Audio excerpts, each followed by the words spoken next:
咁多位大家好啊！我係何少南攝影師，依家身處就喺天水圍。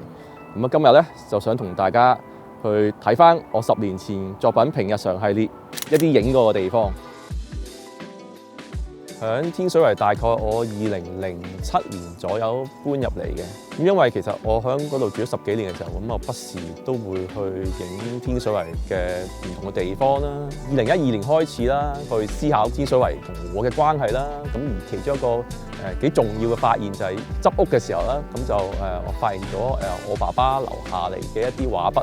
因為佢過咗身之後，我哋先至轉換環境而去搬咗入嚟天水圍。我又嘗試用佢嘅畫筆去同我嘅攝影去放埋一齊，會唔會有一個新嘅嘗試咧？對我嘅創作，天空嘅部分啦，就開始去嘗試去畫一啲方格啦。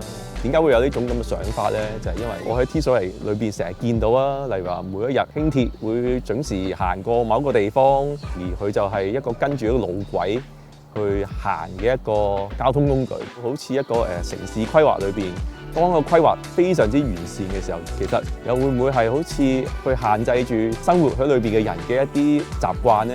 平日常就係咁解啦，即係平日常就係講緊我哋平日每日都會發生嘅嘢。呢一個規律就係點樣產生嘅咧？會唔會係原來根本上就係可能講緊一個建築一個城市設計裏邊去產生嘅咧？大家咧，如果有留意啦，即係我嘅作品《平日常》嘅26號啦，咁其實係而家我身處嘅一個乾咗嘅水池嚟嘅。本身嘅水池上面咧係有個好似一個牛嘅雕塑嘅，而最令我最有趣覺得咧就係其實因為牛上面咧係有條繩係綁住咗嘅。當刻我就覺得呢個景象係城市裏邊嗰個好奇怪嘅一個相對幾有趣嘅位啦。今日再翻嚟啦，再見到水池啦，乾晒嘅，我覺得幾得意嘅，因為即係10年唔同嘅時間咧，會不停變遷啦。而嗰隻牛就一早就唔存在㗎啦。我又帶大家上嚟呢個山頂啦，而呢度基本上就係成為咗一個街坊每日除咗晨運之外，亦都係呢個睇日落、散步嘅一個幾有趣嘅地方。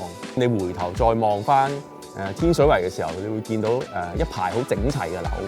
其實天水圍啦，之前咧大部分都係一個魚塘嚟嘅，咁基本上就係完全唔存在嘅。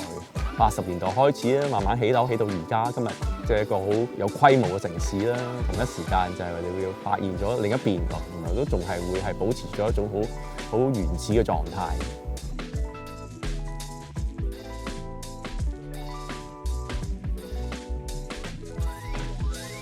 喺天水圍呢個地方咧，即係除咗會大家平時見到，即係大家習慣見好多高樓大廈咧，其實佢周邊咧亦都有好多唔同嘅用途，工業嘅地方啦、貨櫃場啦、擺好多重型機器嘅地方啦。即係其實呢個景觀係好有趣嘅，即係喺呢個城市同鄉郊之間會有好多唔同嘅變化嘅。